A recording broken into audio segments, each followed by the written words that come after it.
What's up, gamers, and happy 1 month of no rest for the wicked.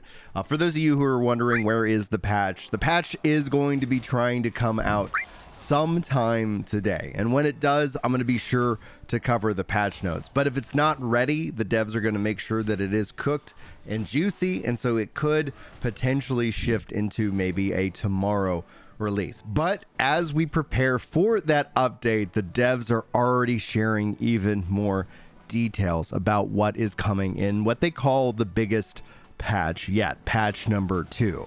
So we're going to dive into what they're talking about, all the different features that are making it into this patch, and give you guys my thoughts and excitement about that. We're also going to talk about them weighing in a little bit on the console wars. If you guys haven't been following the news, there is a lot of change going on within this gaming industry that we all love, and it's always interesting to hear varying different perspectives coming from, obviously, a developer is interesting. We see the gamer's perspective all the time, and I always like to hear your thoughts. And then finally, we'll jump into our community discussion as usual. Got a couple of questions about the game. Does it run on GeForce Now? Things like that. We're going to go through all of that, and then finally, we'll wrap up today's video with a message of hope. But that all being said, hello everyone, and welcome to another No Rest for the Wicked video.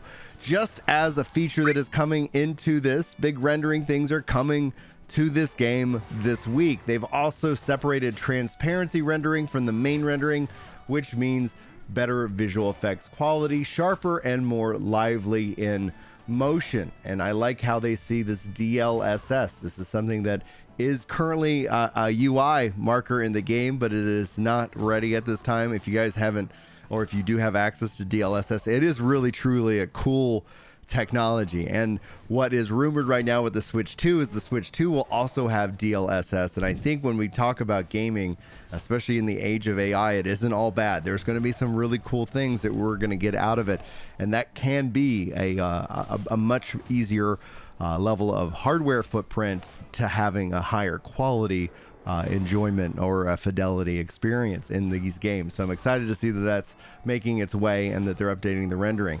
The big also news this morning that is breaking, another common request that they agree with, it's easier for items comparison. So we're getting the stat reallocation, we're getting item comparisons, we're getting the try before you buy. Those three things are going to, despite the fact that I wouldn't label any of that content, like this isn't a new boss, this isn't a new area, that in and of itself is going to breathe so much freshness into my experience. I'm almost capped out on 2 characters. I'm going to keep making new characters because I think different kinds of builds are fun, because we know there's going to be a cost to respec. And speaking of respec, if you guys haven't seen that screen from yesterday's video, that it highlights it here. So you're going to be able to reduce, you're going to be able to add, but it's not going to be cheap. And that's going to be interesting to see what the overall cost is. I'm wondering if it's going to be dealing with Plague cores, meaning like you have to turn in so many Plague cores to be able to do a respec. We'll wait and see, or they could always introduce some new form of currency. But if it is Plague cores and you need to farm them, I have a super fast guide to be able to knock things out really freaking quick. But let's go ahead and zoom in and enhance in on this image alone regarding the item comparison. Clearly you can see what is equipped. You can see that it is pressed wide to compare, and it shows it side by side. I think this is going to be very helpful when I am kind of cultivating my build. If I'm going to put in a follow-up request to what we're seeing here on the screen, it's going to be like, I'd love to see within our stats, like all the various different perks and what they add up to, right? Like how much overall healing boost do I have? What are my disadvantages? It'd be in total, especially if you kind of stack them together. I'd be very curious to see that, and hopefully that's something that's going to be coming at some point. We talked yesterday a little bit about the bestiary as well. Like they're confirming things that are much further down, and that's the whole point of this early access period, is for us as gamers to give them our thoughts and feedback. And one of the ways I do that is actually through this content, because interestingly enough, the devs reached out to me over email, so I was really happy. They're having a good time, and they sent me a really freaking cool sweater. So that was a little bit of a kind of a surprise this week. So I'm happy to kind of report that that I have made a little bit of a contact there. We'll see if we can get some interviews rocking and rolling on the channel in the future. So keep it locked here, obviously, for No Rest for the Wicked content, if that is what you desire. And if you're already at this point in the video, you either let this video autoplay in your history or you're here for a reason. Now, one thing we were going to talk about in terms of what's not in this patch, because Jared over on Discord does highlight this. When asked, can we get level scaled story bosses in the Crucible? And he says it's not in this patch, but you know, you can't deny or confirm anything happens after as it is written. And so if you guys are looking forward to more content, this is going to tell you that in the Crucible, it sounds like we're going to be seeing those old formidable foes step back into the arena once again at some point in the future. That is really something exciting to see. Now, before we get into our console wars discussion, especially with the latest news, if you guys haven't seen with Square Enix, that's going to come up here in a second. I always want to sit here and thank you guys so much for the support of the content and the channel. We just celebrated over 80,000 subscribers this week, and I do want to earn your sub, and if I do, sound off in the comments. I want to welcome you and celebrate you as a part of this growing channel, and it really is exciting. I do want to highlight one sub comment here, namely Lenga, and forgive me if I'm butchering your name, says, got my sub from across the globe, brother. Keep up the good work. And that got me curious as to see, like, where is the community here? And obviously the top 5, United States taking it, USA, I'm sorry, United Kingdom, Canada, Germany, and Australia. And then obviously goes on and on, but these are the top 5 countries. So if you guys are watching this video outside of the United States, thanks so much for being here. Howdy from Texas, you know. So I'm glad to see so many awesome people coming in and checking out the content. But let's get to it, because when we talk about console wars, obviously this is something that could either be very entertaining over on Twitter, or it could be something very like you could easily lose faith in humanity. It depends on how you are feeling that day. But Jared actually is writing a question, which Thomas replies, let's be honest, sales numbers for PS and PC are not that great. Most people are on PC are pirating games. Putting games on PC day one would only not make the situation any better, nor would it help keep budgets in check. If there are no exclusives, then everything is just a PC game. And they're correct. In fact, once you start going day and date, that's why I've made the argument that Xbox has 0 exclusives, because they're day and date with PC. That means that you do not need to buy their product. That is a good thing. I actually celebrate optional purchases as opposed to mandatory, because exclusives do sell consoles. No one's refuting that. Exclusives are the reason why I have a PS5. I would have rather bought those games and played them on my PC, because my PC is way better than my PS5, but I'm in a position of privilege in that regards. Like, I'm very blessed that my wife is, you know, pro me getting cool technology. Not all the time. It's all a part of the budget, you know. So we all live and die off of that budget, but it's still something that I have a spouse that is very supportive, and so I know not all guys are like that. I have a lot of friends that are like, man, I'd love to get a new PC, but you know, like, when am I going to find time? I'm like, yeah, I get it. But anyway, Thomas replies to it. He says, I hate to break it to you, but that's how it's always been. Every game gets developed on PCs and runs on PCs. Somewhere from soft servers, you'll find a build of Bloodborne that runs perfectly on a PC, and I want it. It's only for strategic reasons that consoles exclusives aren't published on PCs. Your PS5 and Xbox Series is literally just a PC put together into a box. We don't live in an age anymore where consoles have to be a completely different architecture than PCs. And this is something that is like really true when we see how these games are actually starting to kind of roll out. I do anticipate Sony is going to really shift into, if nothing else, PC and PlayStation. I'm betting they're going to launch a PC storefront as well, just so they don't have to give up the 30% to Steam. But not, and I don't think it will be in their best interest to pull their games off of Steam. We've seen people do that, and then they end up coming back to Steam, because you're just missing out on a huge part of the market at that point.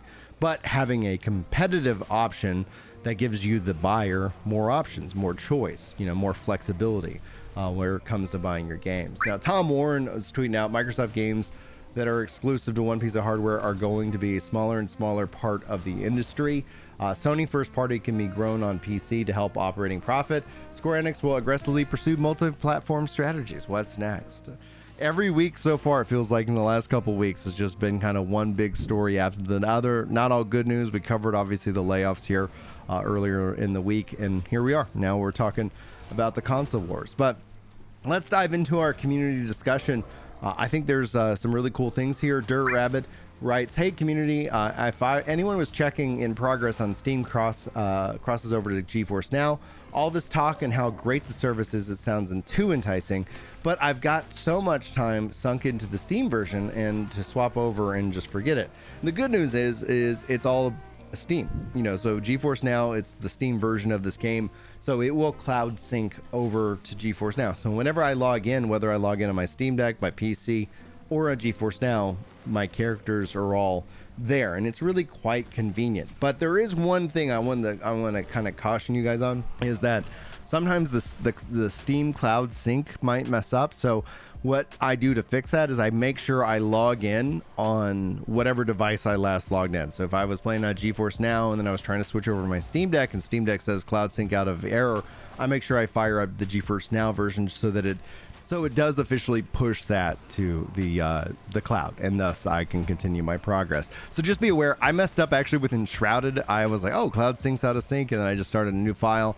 and that caused a couple of issues for a little bit. I was able to get those resolved, and I was just making a mental note not to do that in this game, and so I want to share that with you guys. It is a really great service. I'm not sponsored by them in any way, but I do use it all the time. And if you ever are curious, you can check out any of the live streams. That if the game runs on GeForce Now, that's where I play when I stream it. And I'm excited because a lot more games are coming to that platform this year. PAX Day is launching in early access on GeForce Now. Enshrouded's over there. Pal World isn't for some reason, but hopefully we'll get that at some point in the future. Willie says, good vid, enjoy your family time, and please don't apologize for that. It's a whole world point, going for a self-sustaining job, min-max, the work-life balance, high risk and high reward. And that's actually a really fair point. If you guys didn't see, like, I'm going to be out of town, and I said, like, if for some reason the patch notes come out and I'm on the road, I'm just not going to be making that video. Sorry about that. It's not obviously any kind of sorry out of guilt. It's just kind of trying to let you know. But it is right. It's nothing to apologize for. My family comes first and foremost. That's why you don't see me live stream all the time. I think there is this, kind of, in a way, pathway. I guess I'm putting quotes. You can't even see me with my fingers. Yeah, like the microphone does not pick up my fingers doing the quote symbol. There is this pathway a lot of people have. It's like, oh, I'm going to grow a YouTube audience, and then I'm going to transition over to being live all the time. And that's just not my path, because my kids are going to be the priority. Maybe when I retire and they're all grown, but I'm assuming and hoping that maybe I have grandkids at that point. But at the end of the day, like, life is for living, and I love video games, but it is about that balance. And I want to encourage that balance in your life as well. Enjoy the game time. Just like with anything, it's kind of like with like I would encourage you to have a budget. I would encourage you to have a time budget, in this regards. Just like set yourself up some parameters, and you'll actually find yourself more free than restricted. A lot of people think budget restricts them, but actually it sets them free, because basically it's just a plan. It's just a plan for your life, and it's not that things won't change it, because those things do happen. But at least you have a plan, you have a direction, and when things change, then you just figure out the new plan and the new direction. And then I guess that pivots perfectly into DM saying, are you a preacher or a YouTuber? Holy bleep, dude. And I actually read this really positive. I generally read all of y'all's comments really positive. I don't know, maybe it's a quirk or something. I just try to, like, all right, I think this is high praise, because when I think about it from a Christian theological perspective, anybody who is baptized is actually a priest, prophet, and king. This means that I am a kingdom priest. I'm not a ministerial priest, but I did actually spend a little time in seminary back in the day. So asking if I'm a priest, like, I don't know if you got to be either or in this regards. If anything I say gives people hope, it helps encourage them to have both a better gaming life, but also just a better life in general, then all of this effort and fun as a hobby has been worth it, And so I take that message with high praise. I don't consider myself a preacher, but yes, we talk about the real things here. Speaking of which, though, like if we just gonna build right off of that, let's go into the message of hope. That's kind of what I'm calling this section, as I kind of feel like, hey, let's talk about something and let's give you guys something, to really kind of think about. This is inspired by Bulro. He says, I have anxiety and I keep to myself and I don't say what I feel, but I feel you give me the focus and power to use my voice in the gaming space. And I want to kind of focus in on the anxiety thing. I suffered with anxiety for like 10 years and it was awful. And it's like, I don't wish anxiety on anybody. I don't want anybody to feel like, they need to go fight some kind of like online war. It's just if you're not using the internet for entertainment, you're not going to convince others. I've never seen a tweet all of a sudden go, oh, I never thought of it that way. Maybe those tweets and people do exist, but generally speaking, the internet can lead into more anxiety. It can feel like anytime you put a comment out there or you put yourself out there, it's like you're fighting. There's like some kind of battle. We've seen this actually impact children very negatively, especially girls very negatively. Comparison is the thief of joy. If you never heard that phrase, it is incredibly true. But I want to speak to the anxiety piece a little bit because that's something I dealt with. I suffered with greatly for a long period of time, and it's not fun. Anxiety sent me to the hospital multiple times thinking that I was having a heart attack. Now, it turns out, for me, I was having some health issues. In fact, I've shared before, I'll share it with you guys now. I had low testosterone. I didn't know that I did. I was constantly gaining weight. I wasn't like eating, I wasn't eating poorly. I was, managing kind of my food. I was really diligent in trying to lose all the weight I've gained. Now, an update since getting on, treatment, I'm down 70 pounds. I'm still not eating sugar. I'm still not doing these other things, but now my body is functioning great and the anxiety has fallen away. Now, that doesn't necessarily mean that's going to work 100% for you. But what the point is, and the message of hope is that there is probably an answer out there for you, going on, whether that's going into kind of therapy, taking care of your mental health. It is May. It's a mental health awareness month. I want to encourage you guys that it is not weakness to reach out and ask for help. It's the strength. You're very brave, and your courage there is commendable, and it is not a sign of weakness.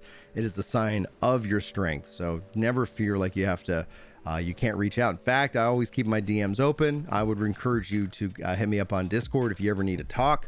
But that being said, is that what I want to encourage is like you could have a food allergy. There could be something in your life that doesn't, you just don't know, because our bodies are so different. They're actually just these really cool things, beautifully made, but also very different. I've discovered through this journey, this 10 years of anxiety, etc., like there are certain foods that I can't eat, and you wouldn't expect it. Like I can't eat spinach and kale. I love spinach and kale, but they really make me feel sick and more. So I've had to go and look at a lot of those things. Obviously, we found the hormone imbalance that we've been able to address, and I would encourage you, especially if you're a man. People looked at me like I've got a full beard, 6 kids. They're like, "There's no way you're low T." And then turns out I was, and I had to beg for that. And that's the thing I want to leave you on. Fight for your health. Don't go just through the motions. I had to fight to get that test. I had to beg the doctor for that test. And, we could go into the whole pharma and medical, industry. There are pros and cons. I've got lots of thoughts and opinions having worked in it. And also, just as somebody who with a large family and tries to make sure that we have health coverage, like it in and of itself is a very complex topic. But I just want to encourage you, you got to fight for your rights. No one's going to do it for you. No, especially when you become an adult and your parents, are getting older, you're going to have to fight for their health too.